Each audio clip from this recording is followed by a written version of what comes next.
Yep. Yeah, right there was a 60, okay? And that buffets you pretty good. So, you know, Dr. Navarro, now think about how much I've got to brace myself in a 60-mile-an-hour wind gust. What happens when that wind goes 80? What happens when that wind goes 100? I likely won't be able to stand out here, and I'll have to duck into some cover. But that brief one right there was a 60. Unbelievable. Yeah, Mike, I'm surprised. You're holding up pretty well out there, but I think the worst is really coming now in the next couple of minutes because that eye wall is inching ever so more closely. I'm seeing a lot of lightning with that as well, but judging by the visibility on your screen, are you seeing any flashes of lightning? What can you tell me about out there, out in the distance? No, we haven't seen that, and we actually have our entire crew is watching the weather, trust me, very, very closely. Watching for the lightning, even watching for tornadoes, okay? Because that's the last thing we want to mess with, and so we've got our plan, duck in cover and get under shelter if that happens to be a problem, because we know that brief spin-ups of tornadoes happen in tropical systems, right? We've already seen that across Florida already. We saw it quite a bit with Harvey as well. So many factors when it comes to a landfalling system, Dr. Navarro. But right now, I mean, you can feel the weather amping up. It hasn't been this bad, you know, the entire day. So right now, you know, getting right into the meat of this storm, and to think it's going to get even in the next few minutes worse than what it is right now, which is I got to admit, pretty nasty. Yeah, Mike, agreed. It's looking pretty nasty. I'm watching you trying to brace yourself there, and I'm looking at the radar, and places like the Everglades and Everglades City are getting slammed. Those outer bands are coming into the Naples area, but Marco Island is basically in the eye right now. So, Mike, I think you stand a pretty good chance here of getting into the eye. Things are likely going to be looking fairly quiet in the next 2 hours, because I think that eye looks like, if it continues further north, is coming right over you. Those are words to my ear, Dr. Navarro, because we'd love to be in that after getting, you know, pelted with this, and I'm sure the fine folks of Naples are thinking the same thing. Get us out of this as best we can. We'd love to get in that eye just to get a little bit of a reprieve from the strongest winds. And I did want to ask you once again, I know I asked you this before, but I want to ask you again if the south side of this, the southern eye wall, still the weaker side of this. So as you know, if we could get an estimate of the winds when they come in on the north side, they may back off when this thing lifts north of us then. Yeah, Mike, I'm looking right here. I've still got the radar up on my screen, and for folks at home, you can see these yellow colors here, the yellows and reds. That's the very strong portion of the eye wall there, the north and northeast side. But if you look down to the south, on the south side of that circulation, we're not seeing those colors. My weather producer here is giving me a hand to give you a better view. Mike, it's likely looking like some drier air has worked its way into the core right now. I would not be surprised if we still saw some very strong wind gusts, maybe not in the really strong excess of 115 mile per hour range that we're likely going to get with the eye wall. But judging from the history of this system and the amount of energy that this storm has had, I still think we're likely to be seeing very strong winds even on the south side, but maybe just not really above 100, 115. That would be fantastic. I would love to see that. By the way, brand new in right now, second landfall has been made in Florida. Marco Island, second landfall after the first landfall through the Keys. So if you go back to the history of Irma now, through the islands, over through Turks and Caicos, through Cuba, and now 2 hits on Florida, and now Irma just rakes the west coast, unfortunately. We're getting into the eye wall now here in Naples, all right? And we're about, we think, once we get through this eye wall, getting into the eye. If we can get into that eye, it's going to be just magical. It is going to be so calm. We're going to get a break. Naples deserves it, but we will watch for that backside of that eye wall, as Dr. Navarro was talking about. And then things change in a different tone, okay? The winds will back off, and everything will be great in that regard, right? But you've got that westerly push. Now you've got the westerly wind. Everything's been offshore at this point, and the water's gone way out in Naples. All right, the Gulf of Mexico is way. Folks we've talked to said they have never seen the water out as far as it was last night and this morning. Wait till you see what happens when we get that westerly push from Irma, and we push all that water, all the Gulf of Mexico, right into the beach, into the canals, the intercoastals, right? All these areas are going to take on storm surge flooding. That's the primary reason that we evacuate. We don't want to put people in danger of that flooding. So many of us saw what happened with Harvey and the flooding there. This is different. This isn't rainfall flooding. That was instances where you had almost 50 inches of rain. We're not going to get that with this. Could we still see some flooding rain? Yes, but 10 to 12 inches is not a Harvey. It's storm surge flooding that becomes the issue. The water from below comes up, all right? We're forecasting as much as 10 to 15 feet of storm surge in this area, okay? Which means the water comes up that much, all right? And then you've got waves on top of that. And those waves are chewing everything up, okay? Just think of it as the water coming up, and then you just got a big mouth that's just eating away at buildings, eating away at the beach, trees. That's the stuff that really does the damage. Unfortunately, it's those waves on top of that push of water. We've seen it numerous times play over and over here on our vulnerable coasts. Likely going to happen again with this one. You know, maybe the saving grace is the angle of approach, right? If this was a right front quadrant hit, that storm surge would be even higher. It's going to be a backside hit, which means the storm is exiting as the weaker winds in the backside produce the storm surge. Or otherwise, we could be talking storm surge here that could be over 20 feet. We're not forecasting that, but we are forecasting a lot of places to go underwater, okay? And I got to tell you, I'm not sure what the radar looks like now, Dr. Navarro, but it seems like, at least just for a brief period now, the winds are backing off pretty significantly. What are you seeing on the radar? Are we actually maybe getting close to emerging out into the eye? Mike, we were literally just saying that to each other here in the studio. It looks like you hit just a piece there of the eye wall, and you're in just a very brief quiet zone right now. We're seeing here, we've paused the radar for you, but Mike, that eye wall is just off to your south. So this is going to be a brief respite here for you, because there is very strong winds coming in. You're like, you just hit a little bit of it. The rest of it is still coming. All right, so maybe we got a little bit of time before the calmness happens.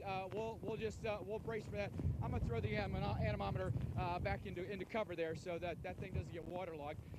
But we've been able to measure wind gusts at 60. I think with some of the rain, the handheld anemometer doesn't read as accurately as some of the National Weather Service automated systems do. They're really built well. 115 mile per hour wind gusts now in Naples. We're going Cat 3 on this, right? So we've got a Cat 3 making landfall for the second time here in Florida.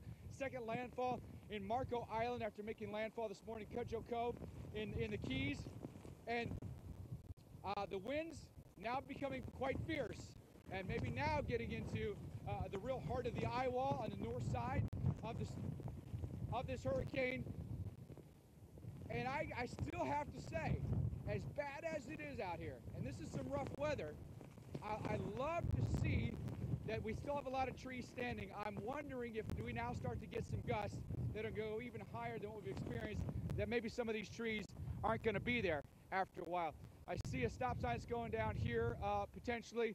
And the great thing about palms is, listen, they can take some wind. They really can. Super aerodynamic. They don't catch a lot of wind. You know, all the leafiness is up at the top, and it's just a little bit, right? And they can sway. They're very flexible. They bend quite a bit, so they can give a little bit.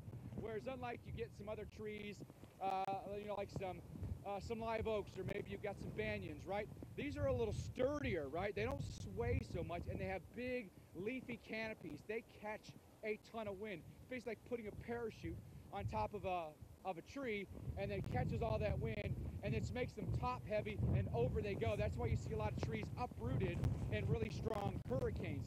So we'll keep our fingers crossed that doesn't happen, but unfortunately we know the reality. We know the reality of storms like this. They can do a lot of damage. We love to see that Florida is so fortified against hurricanes. It has been literally decades in the making. And it's all, you know, hopefully it all pays off in moments like this.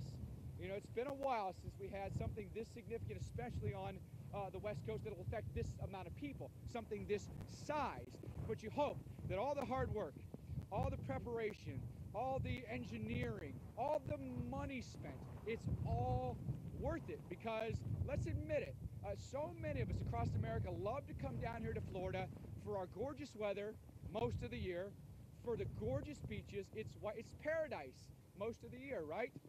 But there are moments like this where Mother Nature reminds us she's boss, right? And that's what's happening for us right now as this eye rakes us in Naples. 2 landfalls so far here in Florida, one in the Keys, one in Marco Island, and now Irma makes its trek up the west coast. We've had issues on the east coast as well.